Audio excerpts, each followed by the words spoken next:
Olá, pessoas. Eu sou o Juliano, está começando mais um episódio aqui do Pode Ler e Escrever e hoje conversaremos com a autora Amanda Pickler. Falei certo, né? Exato. É um nome diferente, mas bonito. Amanda Pickler. Obrigada. Ela é curitibana, jornalista e atriz e atualmente está morando em São Paulo, onde está se reinventando como escritora e profissional da área editorial. Com uma trajetória que já passou pela tradução, jornalismo e também ao audiovisual, a Amanda traz pra gente hoje aqui na nossa conversa o seu primeiro romance, Tempo Abstrato. Essa obra, aí ó, lindo, eu vi inclusive, a gente vai falar, já tô pulando aqui a introdução do podcast, mas eu vi algumas fotos de você na Bienal, né, o lançamento do livro, a gente vai conversar bastante como que foi essa experiência. E nessa obra, você vai me corrigir se eu estou errado, né, a gente acompanha a Vitória Conte, uma jovem que após uma inesperada viagem no tempo, ela vê a sua vida e identidade transformadas, né? Tipo, a premissa ali da história. Exato. E, enfim, antes de entrar no livro em si, seja muito bem-vinda, Amanda. Como que você tá? Tudo bem? Tudo bem, e você? Obrigada pelo convite. Vamos lá, tô bem também. E vamos começar falando aqui, na pauta já até direto aqui no Tempo Abstrato, falando do livro em si, mas como a gente acabou de sair de uma Bienal, né, uma Bienal, a gente sempre sabe, seja do Rio ou seja de São Paulo, são super cheias, centenas de milhares de pessoas, aquela confusão toda, e é o sonho de muitos autores lançar o livro lá.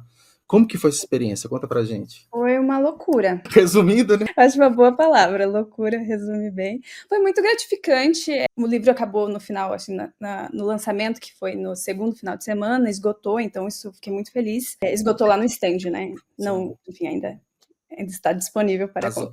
As cópias que foram levadas para lá, todas se foram. Mas, assim, acho que foi uma montanha-russa de emoções, assim. É muito legal a troca, tanto de... Porque eu fui mais de um dia, assim, para apresentar o meu livro para as pessoas, enfim, eu achei isso muito legal, quantas pessoas estão dispostas a conhecer novos autores e a apostar em novos autores, sabe? Tipo, pela história mesmo. Eu ainda estou no meu início de carreira como escritora, mas muita gente que realmente parecia genuinamente animada e querendo... Buscando coisas novas, assim, né? Exatamente, isso eu achei muito legal, não só comigo, mas eu vi com vários outros autores isso acontecendo. Ao mesmo tempo, eu não sei, foi uma experiência muito nova, muitas pessoas lá, eu não fico tão pessoas, assim, no sábado em particular, tinha muita gente, e então é algo que mexe, que acho que você fica muito à flor da pele, assim, acho que especialmente como autor, você tá tentando ainda se entender, assim, acho que teve muitos inícios, assim, muitas coisas novas, tipo, a primeira dedicatória, tudo isso que essas pequenas coisinhas que não te contam quando você vai lançar um livro, que acontece depois, eu fui meio que descobrindo lá na Bienal, e foi uma loucura, assim, acho que vai para sempre ficar registrado para mim. Meio que assusta, né, aquele tanto de gente, e você se pergunta, por que você tá aqui? Eu tô começando agora, tô lançando meu primeiro livro, mas pelo que você tá contando, apesar da confusão toda, foi uma experiência super positiva, né? Foi, assim. E assim, não só também com potenciais leitores, mas também com outros autores lá que também estão começando. Então essa troca foi muito legal, foi muito legal. Assim, foi bom que dar uma pausa, depois que acabou eu posso respirar, mas acho que eu já estou até animada para a próxima do Rio de Janeiro. Sim. Eu nunca fui na Bienal do Rio, então... assim, acho que pode esperar um novo tipo de confusão, porque também é uma Bienal muito cheia, né? Mas o livro ele foi lançado quando? Foi lançado esse ano, correto? Esse ano foi... Que mês que a gente está? De setembro? Foi final de julho. Tá bem recente, 2 meses praticamente, né? Bem recente mesmo. Assim, o lançamento oficial, que foi na Bienal, foi agora dia 14 de setembro, mas o livro, enfim, ficou à venda... Isso que eu ia perguntar, o lançamento, o evento de lançamento foi na Bienal, né? Foi uma sessão de autógrafos ali no meio daquela confusão aconteceu, mas foi muito legal, foi muito legal. E os meus amigos foram, então eles... Acho que isso que mais me marcou, na verdade, foram os meus amigos ali me ajudando, sabe? Enquanto eu estava ali conhecendo novos leitores, autografando, fazendo dedicatórias, eles estavam ali chamando pessoas, e as pessoas iam mesmo. Foi muito legal. Foi muito legal. E isso é um movimento interessante que eu tenho percebido nas últimas bienais, que tem aumentado cada vez mais autores independentes, de editoras de todos os formatos e tamanhos possíveis, e a busca dos leitores por esse tipo de literatura, né? E, pô, você acabou de falar, você conversou com vários autores que estavam começando ali também, passando pelo mesmo sufoco ali, sufoco no bom sentido, né? Que é um grande movimento ali de leitores, e isso dá um ânimo ali para até é algo bom para o mercado, né? Algo bom para a gente que é escritor e que quer buscar um espaço cada vez maior, né? No meio literário. E você tem previsto outros lançamentos em outros momentos? Porque empolga bastante, né? Depois de uma Bienal tão legal assim. Por enquanto ainda não, não sei, porque eu sempre tenho aquele medo de autor iniciante de se eu fizer mais um As lançamento, inseguranças, né? ninguém for. Esse foi um grande medo meu da Bienal, mas no fim deu tudo certo. Mas por enquanto ainda não tenho previsão. Uhum. Não, ótimo. É assim, você ainda tá tomando fôlego novamente, né? O Bienal Sim. acabou o fim de semana passado, né? Não, mas é legal que já tem pessoas lá da Bienal que compraram, que leram, já vieram falar Sim, comigo, mandar pô, mensagem. que massa. Isso é muito legal. Isso é bom porque não comprou só no calor do momento, né? Que às vezes na empolgação, porque um amigo comprou, porque viu muita gente comprando, a pessoa vai lá e compra. Porque as pessoas vão Exato. dispostas a gastar muitas vezes, né? Com mala de rodinha e tudo. Mas estão comprando e lendo, né? Que o objetivo é ser Exato. lido, não só vendido, é ser lido também, né? Isso era uma preocupação minha, que eu não queria só vender para qualquer pessoa, pessoas que, tipo, eu sabia que não iam gostar só para Sim, comprar, e eu queria vender para pessoas que eu sabia que talvez pudessem realmente aproveitar o livro, sim. e eu acho que isso aconteceu mesmo. Pô, que massa, que legal. E agora, né, voltando um pouco mais histórico assim do passado, eu até falei que na introdução você tem passado por uma mudança ali de carreira, né? A gente sabe que pô, é muito difícil, é bem desafiador, apesar que você está saindo do jornalismo, do audiovisual e indo para processos editoriais, né? Uhum, São sim, áreas distintas, mas envolve escrita, envolve arte, com né? certeza. Como tem sido essa mudança, assim? E assim, qual que foi o. Teve algum motivo específico para você ir mais a fundo na área editorial, assim? Bom, para falar a verdade, essa até nem é a primeira vez que eu meio que transiciono de Sim. carreira. Eu acho que a grande questão da minha vida é que desde muito, muito pequena, desde criança, eu tinha a vontade de ser atriz. Uhum. E acho que tudo o que eu fiz depois, mesmo a faculdade de jornalismo, foi pensando como um plano B. Mas aí, quando de Ah, repente o plano sim. B virou plano A, e aí eu percebi que eu não gostava de jornalismo, que eu não queria trabalhar com aquilo, meio que o meu mundo caiu, sabe? Eu fiquei meio sem chão. E aí eu não Uhum. sabia mais quem eu era, porque se eu não era atriz, e se eu não era jornalista, O que quem eu eu sou, era? né? O que Uhum. que eu sou? Ao ponto de eu, sei lá, não sabia nem que tatuagem fazer, sabe? Sim.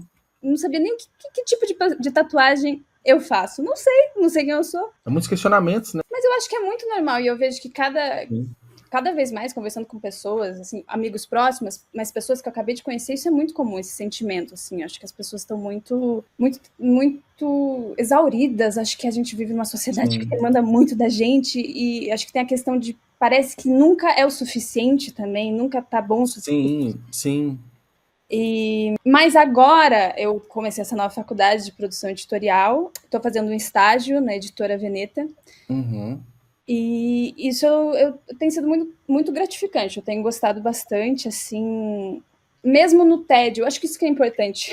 Quando você percebe que mesmo no tédio você gosta daquele ofício, Sim. eu acho que eu percebo que eu consigo levar isso para minha vida. Pelo menos para os próximos. Os anos. É quando, às vezes, fora do horário de trabalho, ou fora da faculdade, você ainda pensa naquilo como algo positivo, né? Como não é algo que te estressa, Uhum. ou você busca alguma fuga ali. Não, você tá, por enquanto, né? Pelo menos pelo que eu tô entendendo, você ainda sempre pensa de forma positiva. No tédio, nos momentos ali de ócio, aí você ainda se mantém motivada com isso, né? E a faculdade em si, por exemplo, falando da parte editorial, aprende literalmente tudo que se vê no mercado editorial, de ponta a ponta, assim? Ou não? É mais focado em alguma área específica?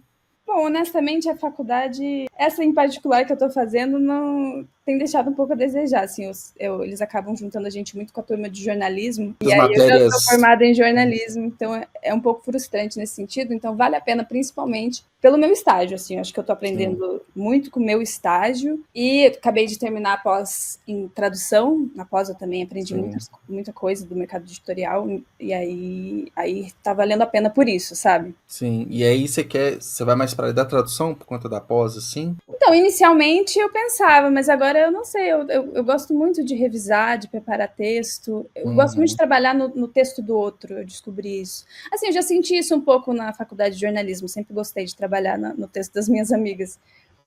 Mas eu não sei, é quase como um quebra-cabeça, você vai vendo, assim, você vai tentando entender o que tem ali na sua frente. Às vezes depende muito de projeto para projeto ali também, né? Então, quando a gente está falando de livros, cada livro é uma necessidade diferente, cada livro é algo muito particular, né? Com certeza. Projeto gráfico, né? Enfim, ou quando vem um livro de fora que envolve, né, outras questões também. E o seu próprio livro, você não mexeu nele, essa parte editorial? Ou Não, mexeu? não, isso foi. Quer dizer, como a editora é pequena, muita coisa voltava e eu Sim. fazia ali eu batia emendas e tal, às vezes. Mas isso Uhum. era eu tentando me meter onde tá. É a Amanda profissional É, esbarrando ali onde não deveria, né? mas eu acho que o meu livro, a escrita do meu livro e todo o processo me ajudou muito a me entender também como alguém que gostaria de Ah, que trabalhar com legal. revisão e preparação. Assim, Sim. eu fiz inclusive cursos de, por exemplo, gramática para revisores e apliquei Uhum. no meu próprio livro, sabe? Sim. Então, eu aprendi muito com ele. Tive um grande crescimento junto com o meu livro. Sim. Não dá para afastar 100%, né? Você tá Não. ali, a Amanda é escritora, mas a todo momento tem a pessoa que trabalha e quer trabalhar cada vez mais na área, não tem como afastar, né? Uhum. E agora falando exatamente sobre tempo abstrato, fala pra gente, eu falei, pô, uma microfrase no começo aqui na introdução sobre o que é, conta pra gente sobre o seu livro. Bom, ele gira em torno da Victoria, que é essa jovem completamente perdida e frustrada com as demandas da vida adulta, então acho que muitas pessoas podem se identificar. Uhum. E um dia ela acorda com essa dor de cabeça horrenda, num quarto que ela nunca viu, se olha no espelho e toma um susto, porque tá tudo diferente, ela percebe que envelheceu e eventualmente ela descobre que 10 anos se passaram, que agora ela tá casada com a melhor amiga dela, e tem esse detalhe, porque a Victoria achava que era heterossexual, então são muitas Antes da camadas. viagem do tempo, ela acorda casada com uma outra garota, né? E aí, na verdade, o livro tem toda essa questão. Eu digo que ele é um romance sáfico-filosófico, porque ele traz muito esses questionamentos sobre Sim. quem a Victoria qual é o nosso papel aqui na Terra. E toda essa trajetória dela reflete nisso. A própria história, porque tem uma história de amor, mas ela está em prol dessa narrativa da Victoria de... Eu não gosto dessa palavra autodescoberta, mas tem uma Sim. autodescoberta, assim. Porque eu acho que, na verdade, é sobre entender o papel, a vida em si, sabe? E aí o livro vai nessa pegada, assim, da Victoria tentando se encontrar, porque ela chega nesse futuro e descobre que, na verdade, agora, ela que não gostava nada do emprego que ela tinha como jornalista de entretenimento, que é muito inspirado em mim nessa Uhum. parte, ela descobre que agora é uma escritora conhecida, renomada, mas que não consegue terminar o manuscrito e que o casamento dela está em crise. Então ela descobre que mesmo as coisas teoricamente dando certo, mesmo assim ela não está satisfeita. Então é muito sobre isso, a gente nunca está satisfeito. Sim. Nada nunca é suficiente. E eu ia até perguntar, estava até aqui na pauta, né, o que te inspirou a escrever o livro. Então, acho que é muito um retrato, né, do que você passou, às vezes ainda passa, mas também que você vê de outras pessoas, do seu ciclo social, porque foi o que você falou, né? O leitor vai se identificar muito, eu acredito, porque Uhum. é algo constante na vida de quase todo mundo, sempre esse questionamento, né? O que eu estou fazendo? Por que eu estou aqui? Então, é muito isso mesmo, pensando no cotidiano e um pouco do que você passou também. Com certeza. O ponto de partida são as minhas próprias frustrações, com certeza, e as frustrações dos meus amigos. A maioria dos meus amigos, inclusive, são atores, então todos são bastante frustrados. E é isso, assim, acho que é entender. Mas acho que tem que ficar bem claro que o livro não é uma autoajuda, assim, não é algo. Uhum. Ai, a vida é bela, vá atrás dos seus sonhos. Acho que, inclusive, é o contrário, é que a vida é difícil. Mostra a realidade, né? E Isso, não. entenda que dor que vale a pena correr atrás, entendeu? Porque acho que tudo de alguma forma vai doer, tudo vai ser difícil em algum momento. E assim, eu digo isso num lugar de que eu ainda não me entendi, eu ainda tô me entendendo como adulta, ainda sou uma pessoa que às vezes é muito frustrada também. Então, isso não é, eu não escrevi esse livro de uma posição de ai, deu tudo certo, deixa eu mostrar para as pessoas como esse é o Sim. caminho. Não é isso, sabe? É inclusive mostrar, tipo, nossa, olha como tá todo mundo junto aqui nesse sentimento de Sim. fracasso. Vamos. É, mas acaba que é interessante que cada fase da vida a gente tem questionamentos distintos, né? Você está na escola, você tem um certo tipo de preocupação. Quando você tem uma família, filhos e está beirando os 50 anos, é outra preocupação. Então, cada fase tem seu ciclo, mas eu acho que os questionamentos ali, eu acho que eles nunca se encerram, né? A gente Acho que a pode... essência dos questionamentos, ele só vai se adaptando à fase de cada pessoa. Mas eu Sim. acho que está todo mundo sempre tentando entender qual é o seu papel naquela vida em que você está naquele momento. E eu acho que Tempo Abstrato, como lida com viagem no tempo, mostra muito isso, assim. Ele transita por várias fases, ele não fica só naqueles 10 anos que passam da Victoria, enfim, ele vai idas e vindas no tempo. Então, tem muito isso, a adaptação de cada período que você se encontra. A gente está constantemente tendo que se adaptar. Sim, sim. Ainda mais, até pegando um exemplo real, né? Você nasceu numa cidade, foi para São Paulo, pô, uma mega cidade. Acontece com muitas pessoas, pô, é adaptação, né? A gente está a todo momento, né? Até no seu caso, você, pô, uma nova área que você está trabalhando, isso acontece com todo mundo, né? E de repente o livro pode, não é de autoajuda, igual você falou, mas ao ler o livro, é natural a gente provocar essas reflexões, né? Então, talvez você consiga ver isso em leitores comentando com você depois. Talvez pode surgir algo nesse sentido, né? Não, muitas pessoas vêm falar que realmente toca, assim. Porque é isso, muitas pessoas se identificam com esse tema em particular. E você falou de... Você falou não, né? O seu livro, ele tem uma viagem no tempo, né? Mas não tem nada ali de ficção científica, ou tem?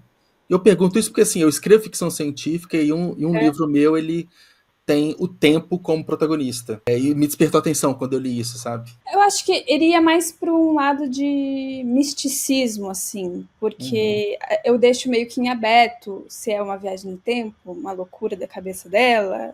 Que pode ser, né? E ao longo do livro tem essas... Eu vou dar o nome de entidades, mas a Victoria também não entende muito bem. Como a gente sempre está do ponto de vista da Victoria, tem muitas coisas que ficam em aberto, assim, aberto para interpretações. Inclusive, já veio uma menina perguntando, cheia de teorias, querendo saber. Sim, mas é legal também, né? Deixar aberto alguns pontos para não ser uma leitura óbvia e também, pô, o leitor pode criar parte do livro na cabeça dele, né? O que ele acha, né? E eu acho isso muito legal, assim. Quem sou eu para dizer, não, é isso que eu quis dizer e é isso que você tem que entender. Eu acho que depois que o livro tá aí, né, a pessoa que vai ter a própria interpretação, e eu acho que eu sou muito aberta para qualquer teoria. Assim, depois que a gente escreve e publica, não é mais nosso, né? Exato. É do mundo o livro, né? Então cada um faz o que quiser numa questão de interpretar, né? E por ser sua primeira experiência sozinha, né? Você já participou de outras obras, né? Como que foi a escrita, depois para os editoriais? Foi muito desafiador? Levou muito tempo a escrever? O que você elenca, assim, dessa jornada de escrita? Tudo foi muito desafiador, do começo ao fim, e continua sendo. Acho que até após é muito é um desafio muito grande.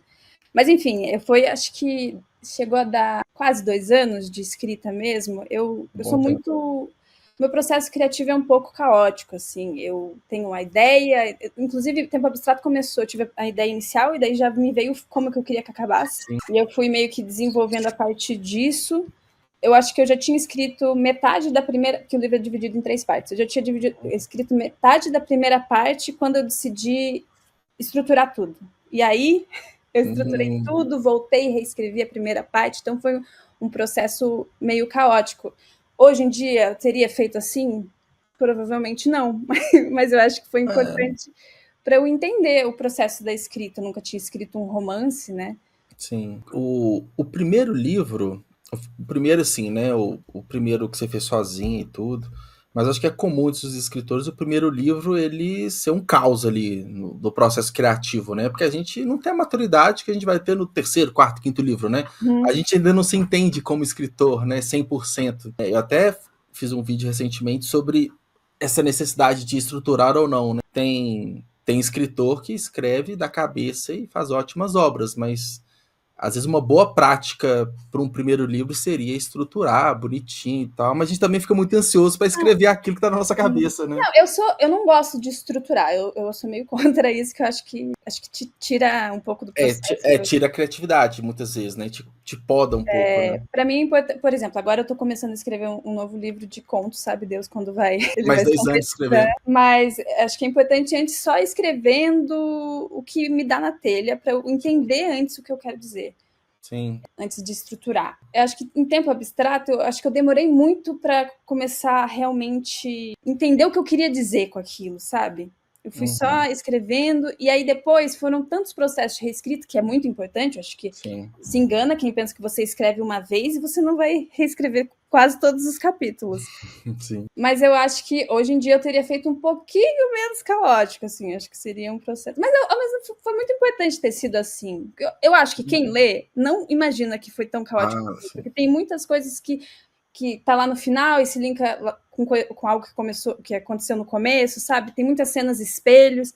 Mal imagina o leitor que eu fiz isso completamente.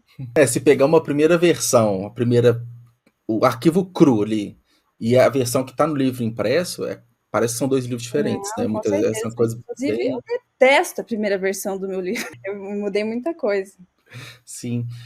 E até por você tá trabalhando, né? Você falou que você está estagiando nessa área editorial, assim. Eu vou até aproveitar, além do processo criativo que a gente conversou aqui, o escritor acabou, ele não sabe de nada, ele acabou de escrever o livro e muitas vezes ele acha que acabou os problemas da vida dele, porque é só pôr na mão da editora e tá tudo resolvido. Ah, Mas não, tem muito um vai e vem, né, que uhum. envolve diversas etapas, assim. Exemplifica, assim, pra gente o que tem ali depois da escrita, até aproveitando da sua própria experiência, como que foi com o seu livro. Bom, você, depois da escrita, antes de ir para editora ou já tendo a editora? Eu acho que tem É, isso também, né? tem que decidir qual formato que você quer publicar também, né? Exato, e tem todo um processo de. Acho que é sempre legal revisar antes de mandar para uma editora, Uma ou. própria revisão, né, do próprio escritor ali. Exato, ou do próprio escritor, ou de contratar alguém, ou um amigo, enfim, eu acho que sempre é bom passar por alguém de confiança antes de ir para editora. Aí quando chega na editora, tem. Depende, né? Cada projeto é um Sim. projeto, né? Depende do tamanho, mas normalmente tem o preparador que vai uniformizar o seu texto. Aí, dependendo da editora, pode voltar para o autor para ele ver se ele concorda com aquilo ou Sim. não. Depois tem o processo da revisão. Às vezes tem mais de um revisor, né? Que é muito importante. É impressionante, sempre passa um erro. No meu livro mesmo, tem vários que eu quero poder corrigir. E pensa, tomara que ninguém perceba, né? Sim, não é nada gritante, mas eu sei, sabe? Eu Sim. sei. Enfim, aí depois tem a capa também. Tem editoras que dão abertura para o autor falar, né, ideias, tem editoras que não, que já vem com a capa pronta. Eu acho que a capa é algo muito importante, né? Eu acho que isso era algo que me dava muito medo, de eu não gostar da capa do meu livro. Mas, felizmente, eu gosto muito da capa. Eu escrevi Tem que gostar, né? Porque é o que a gente um vê. briefing de 5 páginas do designer. Hum, E aí tem a parte do marketing, enfim. que é o A minha, a pós minha ali. editora, a minha editora fez várias perguntas assim sobre o livro, para eles poderem fazer material em cima. Eu mesma fiz alguns teaserzinhos em Sim. cima do livro. O importante é, tipo, não dá para você só escrever o livro e achar que é isso. Senão, realmente, hoje em dia a concorrência é muito alta, né? Tem que Muito. diferenciar, tem que ser muito além do bom, né? Tem que estar Exato. bem. E acho que tem isso, não é você também ir correndo atrás das pessoas, né, querendo que elas leiam o seu livro. Acho que é algo que você tem que fazer alguma coisa que faça as pessoas se interessar e virem até você. Então é algo muito complexo. É uma premissa do marketing de atração, né? Você tem que se mostrar que você é interessante, que as pessoas chegarão até você, né? É quase uma. Você está vendendo uma ideia ali, você é Sim. mais do que seu livro, você está vendendo a ideia do seu livro. Até a gente falou da Bienal, muito provavelmente as pessoas estavam passando, tem muita oferta ali, né? Mas, pô, bateu o olho, te viu ali com algumas pessoas, tem a prova social ali, pô, você tem gente ali conversando com ela, porque tem alguma coisa nesse livro aqui. Aí chega um pouco mais perto, vê a capa bonita, então, assim, são vários fatorizinhos ali que te fazem Certeza. ser Não. convencido, né? A capa do meu livro me ajudou muito, Você inclusive tá no com ele em dia. mãos? Tá com ele em Tá mãos aqui, aí? a capa do meu livro me ajudou muito. Cores lindas. Ficou, né? Eu gosto muito. Mas, assim, mesmo nos dias que eu não pude ir na Bienal, depois me passaram lá o pessoal do stand que chamava muito atenção. Então, fazia a pessoa ir lá e ler a sinopse e tal. A sinopse também é algo muito importante, né? De ser algo que atrai o leitor, mas também não fale tudo, assim, da história, que deixa um gostinho de quero mais. É aquela coisa, a pessoa pega o livro, olha a capa. Aí ela vai virar o livro. Aí vai ler o que tá atrás. Aí se continuar interessante, ela vai abrir o livro. Aí vai olhar as Exato. orelhas. Se continuar interessante, ela começa a ler o livro. Então, E acho que isso é importante também. A primeira frase do seu livro também é muito é, importante. Qual é a primeira frase? Porque aquilo é o que faz o leitor ver se sim, vale a pena continuar ou não. é igual. Eu leio muito livro digital no Kindle, né? Uhum, Então, antes de eu comprar um livro, né, um e-book, eu vou baixar a amostra dele e vou com ler certeza. os primeiros 10% ali do livro. Então, tem que me convencer, porque senão, pô, não vou comprar alguma coisa que eu comecei a ler e não sei se é bom. São muitos detalhes ali, né? E meio que não tem. Eu costumo falar que não tem regra, mas tem boas práticas que a gente vai aprendendo muito durante ali também, né? Não Não, tem é como muito. prever tudo antes, né? Não, não mesmo. E do menor detalhe, tipo, o que que eu vou escrever numa dedicatória, Sim, até, sei lá, como que você vai abordar um influenciador para tentar, sabe? Essas coisas você vai é, entendendo. é, exatamente isso. Igual, vai até o quê? Até ano passado, assim, eu nunca tinha trabalhado com os perfis literários, com influenciadores e tal. Eu via muito. Falei Uhum, assim, poxa, tem muita gente falando do livro tal, mas não entendi o por trás, né? Tanto de negociação, de abordagem, de conversar, de precificação, de alinhar o conteúdo, é muita coisinha, né? uhum. Mas depois que a gente vai entendendo, é isso, a cada livro, a cada lançamento, a cada mês que passa, a gente vai melhorando um pouquinho, né? A gente vai. Assim esperamos. Aí você comentou, Amanda, você já está rascunhando, começando um próximo livro, Uhum, um livro de contos. isso. Já tem alguma coisa que você pode dar spoiler para a gente daqui a um tempo já saber? Ele tá bem nos primórdios, assim. Na verdade, é um livro de contos, mas os contos meio que vão se dialogar, assim, Sim. no sentido mais simbólico, tá? As histórias são independentes, mas é quase uma briga entre essas duas escritoras que são casadas, mas estão prestes a se divorciar. E daí um vai ser a resposta do outro. E vai mostrando essa trajetória da vida delas, desse declínio, desse amor, mas através da representação desses contos. Isso não quer dizer que os contos vão ser sobre separação, sobre amor. Pode ser sobre várias outras coisas, mas tudo simbolizando essa morte do amor. Então, talvez sejam contos que têm que ser lidos em ordem, assim, né? Porque não são contos independentes. São histórias independentes, mas uma O vai ideal conectando a outra, seria né? ler na ordem. Mas eu não sei, eu tenho o rascunho de dois. Até ficar pronto, muita coisa pode Não sei, mudar, né? muita coisa pode mudar. Sim, que legal. E um ponto, uma característica, melhor falar assim, tanto do tempo abstrato quanto talvez esse futuro livro, são a relação homoafetiva entre duas personagens, né? Uhum, Acho que é um ponto que tem ficado cada vez mais comum, né? Igual eu tô lendo um livro de ficção científica do John Scalzi, ele estava até na Bienal e tudo mais, do Kaiju, e tem uma personagem não binária.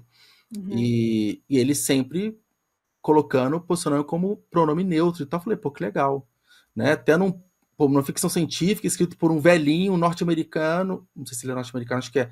Tipo, você não imagina que pode ter uma inclusão, né, de uma personagem não binária de uma forma tão natural. Sim. Isso é legal, né? A literatura está cada vez tá muito mais naturalizado e que é assim a sociedade para relações homoafetivas, enfim. Mas ao mesmo tempo a gente vê em livrarias assim, literatura LGBT, né? Uhum. Ainda separa. Assim, gente, pô, você pode ter suspense, pode ter ficção científica, pode ter romance, pode ter um monte de coisa aqui. Sim. Você enxerga isso também que estamos indo bem, melhorando, mas ainda tá um pouco atrasado? Eu acho que a gente melhorou muito, mas aí às vezes dá Uma 3 passos escorregada, né? atrás, eu acho que não é linear, né, mas acho que a gente está num caminho legal. Mas é isso, lá na Bienal teve momentos, assim, que eu fui falar para pessoas, falei romance sáfico e tal, e aí elas falaram: sabe o que é? É que eu sou hétero, então eu gosto de me identificar com as Não, tipo, não histórias". tem nada a ver. E eu estava tipo: mas é mais do que isso, a história não é só sobre isso, Sim. você vai conseguir se identificar com tantas outras partes". E eu acho que as pessoas, eu sou bissexual, né, mas nós da comunidade LGBT, a gente tá sempre tendo que se adaptar a tantas histórias heterossexuais e a gente faz naturalmente. Por que um heterossexual não consegue se identificar com uma, sabe, não deveria ser esse o ponto da história, deveria ser só um. Porque essa história não gira em torno da preferência ali de quem você vai relacionar com quem. Isso é um detalhe, porque no nosso dia a dia, a gente não convive com todo tipo de pessoa, em todo tipo de situação. Por Uhum. que o livro tem que ser diferente, né? Exato. E aí eu sinto quando, em uma série, de repente, coloca um personagem gay ou uma personagem lésbica e tal, aí sempre tem aquele que fala, por que essa forçação? Por que militar? Não sei o quê. É, Mas ele nem para pensar que às vezes é só, sabe, olha quem pro o lado, né? às vezes o roteirista só tá colocando quem ele é naquela história, não tem Sim. nada a ver com militar ou colocar algo que tá na moda, é a vida da pessoa, e por que isso não pode estar ali? Por que isso tem que ser... Eu sinto isso, que personagens LGBT sempre tem que ser justificados. Por que ele tá ali, né? Tem que vir com a E o hétero justificativa. ninguém... exatamente. O hétero simplesmente tá ali, não precisa, ele é o neutro, né? Ele é o padrão. Sim. Agora, os personagens LGBTs têm que ter toda uma justificativa, porque senão é forçação. Igual era muito comum, né? Principalmente em filmes assim. Você vê produções norte-americanas, né? O vilão sempre é russo, né? Hoje em dia ele é oriental, chinês, Uhum. ou o bandido sempre era um homem preto, né? Então, o vilão, né? Sempre era muito estereotipado, né? Aí quando você tenta colocar algo mais próximo da realidade, você pode ter, né, um homem, uma mulher preta numa uma posição de poder ali, tipo, dono de uma empresa, numa narrativa, mas precisava falar que ele era assim? Poxa, Uhum. né, isso acontece no dia a dia, então as pessoas parecem que buscam desculpas para, desculpa não, situações para, né, exalar o seu preconceito, né? Com certeza. Eu acho bem curioso assim, mas enfim, eu acho que é sempre interessante trazer esse ponto, né, em discussão, porque eu vejo um pouquinho de melhora também, mas igual você fala, sempre dá uma, dá uma escorregada e dá um desânimo, né? Fala assim, poxa, às vezes andamos tanto, né, e volta um pouquinho mais para trás. Mas acho que é natural isso, a gente vê na história da humanidade. Acho que quanto mais o lado esquerdo, a esquerda puxa, a direita, sabe? Eu acho que é Sim, sempre uma ação e reação. Então, quanto mais conquistas a comunidade LGBT conseguir, mais conservadores vão se irritar e mais vão tentar. É uma reação, por mais triste que seja, que é natural, né? Enfim, a gente vai de passinho em passinho tentando ir para frente. não, é isso eu concordo. E acaba que assim, pode ser pensando no futuro, né? Se você continuar na área, talvez você vai ter muita dor de cabeça, até com autores que muitas vezes vão esbarrar, né? Porque às vezes vai ter uma leitura sensível, né? A pessoa vai escrever um monte de bobagem, vai ter que corrigir. Deve ter muita dor de cabeça no meio editorial nesse sentido, né? É um vai e vem. O autor quer uma coisa, a editora não quer, e vice-versa. Então, Sim, assim, são os perrengues da profissão, né? com certeza. Sim. Bom, Amanda, a gente chegando aqui mais próximo do finalzinho da nossa conversa, você ainda está ali respirando um pouquinho, né, do lançamento do livro.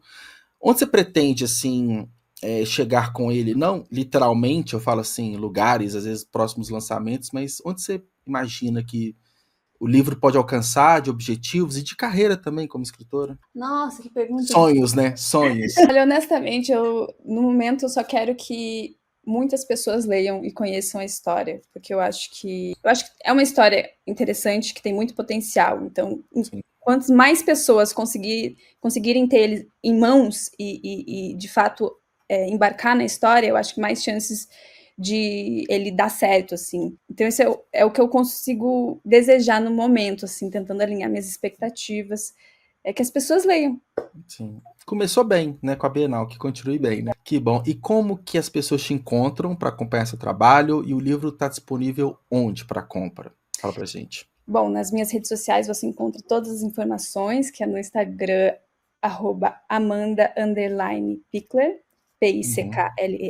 O livro ele está disponível na versão física no site do Se Liga Editorial, que tem lá Uhum. no link da minha bio, e também tem a versão do e-book na Amazon, que também está lá o link na minha bio, e tem no Kindle Unlimited, para quem assina, Ah, que está legal. disponível lá também. Então tá super fácil de te encontrar o seu livro. Exato. Bom, Amanda, obrigado. Obrigado pela conversa, espero que você tenha gostado. Eu desejo cada vez mais sucesso na sua carreira. E quando você for lançar o próximo, a gente conversa aqui de novo falando sobre ele. Claro, muito obrigada, adorei a conversa. Boa noite, até mais. Boa noite, tchau, tchau.